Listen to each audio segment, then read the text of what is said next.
for this next idea, let's compare it to money. So let's think about two people. Maybe first we have just kind of your average person with an average amount of money. And let's kind of compare that to maybe somebody that's really rich and famous, that has tons of money. Okay? And let's think about maybe how they would feel about maybe getting $100. So let's say that you're walking around and you find $100. So if you find $100 on the ground, the average person would be pretty stoked on that. They'd be like, "All right, man, I got $100. That's sweet. I can buy all kinds of cool stuff with that." If our Mr. Cool famous rapper guy that already maybe has millions of dollars, he finds $100, it probably wouldn't really affect him that much. He'd be like, whatever. It's not too big of a deal. He might not even notice if his bank account went up or down $100. And so same thing, we could say for losing 100. So maybe for the average person, if we had $100 maybe parking ticket or something like that, we would probably be fairly bummed out. Ah, man, I got to pay $100. That's somewhat of a big deal. But for Mr. Famous rapper or Bill Gates or anybody like that that has a lot of money, they probably will not mind a whole lot paying a $100 ticket. It's not going to affect them very much at all. So let's apply that idea to some equations and kind of think about what happens. And we're going to focus on end behavior towards the right side. And so looking towards the right or looking in the positive direction of x values, I'm going to write as x approaches positive infinity.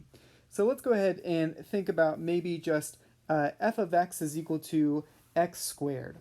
So again, if I want to think about x approaching positive infinity, then essentially I'm going to think about what happens when I plug in a really big number.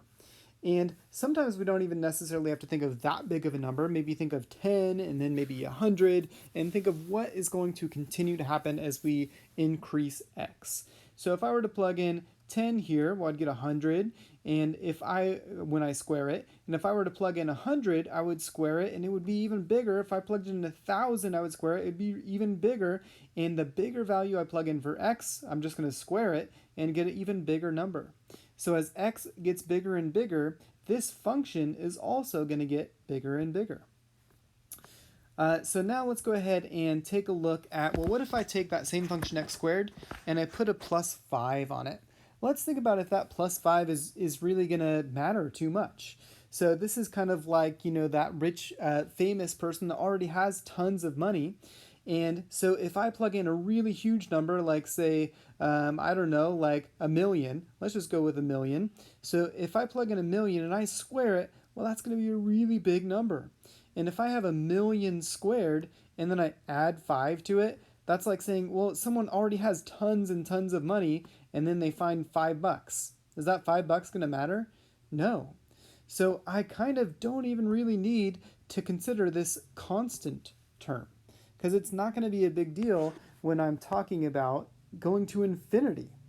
So when I'm talking about going to infinity, and I'm talking about maybe plugging in, 100 squared, 1,000,000 squared, 1,000,000,000 squared, 1,000,000,000,000 squared, and I'm talking about a plus 5, that really doesn't even affect it at all. So I don't need to be concerned about it when I'm thinking about plugging in positive or going towards positive infinity and negative infinity. Okay, let's think about this. So we already kind of established that. So let's say, you have tons of money because I'm going x squared. So like 1,000,000,000,000 squared is going to be a really giant number. And then if I take 1,000,000,000,000 squared and I go plus 5, well, that plus 5 kind of like, who cares? Okay, now let's kind of think about that dividing by 2. So if you cut your money in half, like, if you had $1,000 and you cut it in half, well, now you only have 500. So maybe that is kind of a big deal. But again, we're talking about x approaching infinity. And if my x is going to approach infinity, then cutting in half actually doesn't really matter. Because what if you say 100 cut in half? Well, that'd be 50. But what if you could just get it bigger and bigger? Like 1,000 cut in half is 500. And I can get this to be as big as I want. So you can get bigger and bigger and bigger and bigger and bigger, and dividing by 2, dividing by a constant, actually isn't really going to do anything either. So those constants, whether I'm adding or subtracting or dividing by it, as long as it's a constant, I really don't have to worry about it. Okay, let's think about something like this, where I have another factor that's actually not a constant. So here, let's take x approaching infinity, and first I'm going to square it, and then I'm going to divide by whatever I plug in. So maybe let's think of a number like, say, 10. So if I plugged in 10 here, 10 squared would be 100, and then divided by the same thing I plugged in, so it divided by 10 again. Well, 100 divided by 10 would be 10.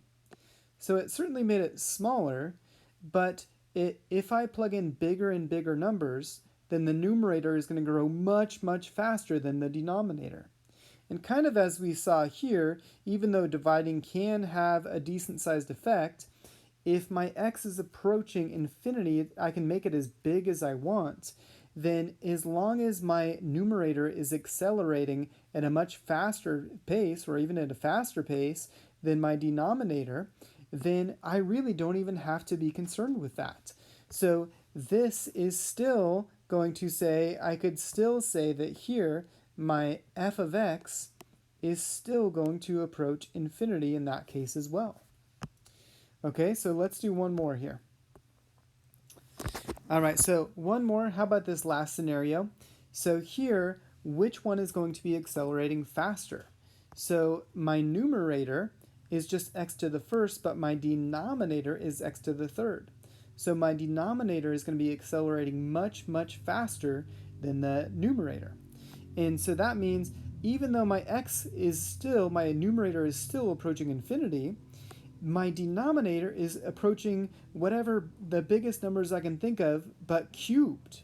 And so the denominator is going to be accelerating much, much, much faster. So essentially what we have is some number over some number cubed, which means the denominator is always going to be much, much, much bigger.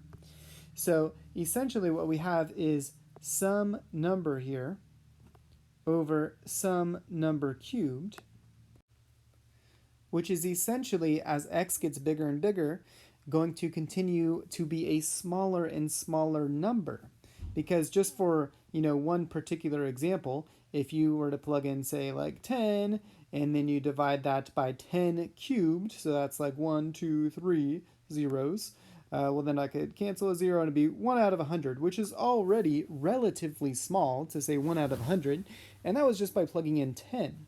So as that x gets bigger and bigger and bigger, then my values are going to get smaller and smaller and smaller. So we can see that this function here is going to get smaller and smaller and smaller, or we could say approach 0. Even though it will never actually be 0, since it's getting smaller and smaller and smaller, we can say it approaches 0. So essentially, all we really need when I'm looking at end behavior, which is when I look really far to the right as x's approach positive infinity, or really far to the left as x's approach negative infinity, then what I need is the highest degree of the numerator divided by the highest degree of the denominator, and that's really what's going to tell me what's going to happen. So if I look at a couple examples here, let's take a look at this top one. And on this top one, if I think about plugging in a really large number, well then x cubed is going to be much more important than the x squared, or it's going to grow a lot faster than the x squared. And that plus 6 is definitely not important if I'm talking about a trillion cubed. Who cares about a little plus 6? And then I'm going to do the same thing on the denominator. So if I have x squared, a really big number squared, that's a really big number. And then minus 5, who cares about that minus 5? It's not going to make a difference. So essentially, I kind of have x cubed divided by x squared. And again, here we can say that, well, x cubed is going to grow much faster than x squared. So I'm going to have a much larger number on top divided by still a large number, but my numerator is growing much faster than the denominator. You can also continue this and just kind of write it out. So here I have x cubed divided by x squared, and that's going to simplify to just x. And now it's very, very easy to see what would happen if I plugged in a very big positive number. So if I plugged in a really big positive number like a trillion, and I plug that in for now just x, well, obviously that would be really big. So now I could say that in this scenario, my f of x would approach infinity, because what I'm looking at is, well, just x after I kind of pulled out what was important. Let's go ahead and take a look at this denominator, or this bottom one right here. So let's take a look at this bottom, kind of applying that same kind of thinking here. That's what's really important as the x's get really big or potentially really small if I was doing a different problem. Then I want to look at the highest degree of the numerator, the highest degree of the denominator, and what happens.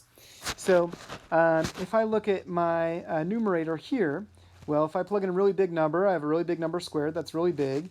And then who cares about that minus 3? It's not going to matter. What's important is x cubed. Okay, in the denominator, what's important is the highest degree, because that's going to grow the fastest. And x squared, even if I multiply it by a 4 or whatever, is not really going to matter.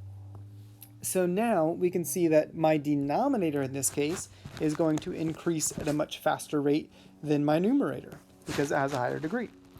And again, I can write it out, and I can even simplify it. I can cancel some x squareds, and now it looks like I have just a 1 over x. And thinking about that 1 over x, when I'm going to plug in something like x approaches infinity, well, let's just think of a really big number, I guess, on the bottom. So then that's 1 divided by a really big number. 1 over 100, or 1 over 1,000, 1 over 1,000,000, 1 over 1,000,000,000, and that's continuing to increase on the bottom. So overall, it's continuing to become a smaller and smaller and smaller value. So even though it will never actually be 0, it's going to approach and get really close to 0. There's one other possible scenario we can have. So I just wrote that right in the middle here. And let's go ahead and take a look at this middle scenario. So if I look at my numerator, well, I have x squared. Well, that's going to be the highest degree in the numerator. So that's really what's going to be important here. Definitely that plus 5, isn't really going to matter a whole lot when I'm talking about really big numbers. And then same thing on the bottom, right? So that minus 3, it's not really going to matter. But my squared is the highest degree on the bottom as well. So what's interesting here is that I actually have the same degree on the top and on the bottom. So when I have the same degree on the top and on the bottom, then the numerator is not necessarily accelerating faster or slower than the denominator, at least not in a huge way, because the degrees are the same. Again, I do have one number that's a coefficient that's bigger on top than on the bottom, but as far as plugging in those huge numbers, the degree is what really makes the difference. So I kind of have this interesting thing happening here. I have a matching degree. And so let's go ahead and write this out here. So now I have 8x squared over 2x squared. And essentially what happens here is my x squared and my x squared will cancel. And I'll be left with just the coefficients, so 8 divided by 2. And I'll get 4. So what happens in this scenario where the degrees are the same is that my function f of x is actually going to approach 8 divided by 2. And 8 divided by 2 is just 4, so I'm just going to simplify it there. And it's actually going to approach a value of 4. So all of these rules are summarized in the next video. So go ahead and check that out, but hopefully this helps you to understand where those rules came from and kind of how it works.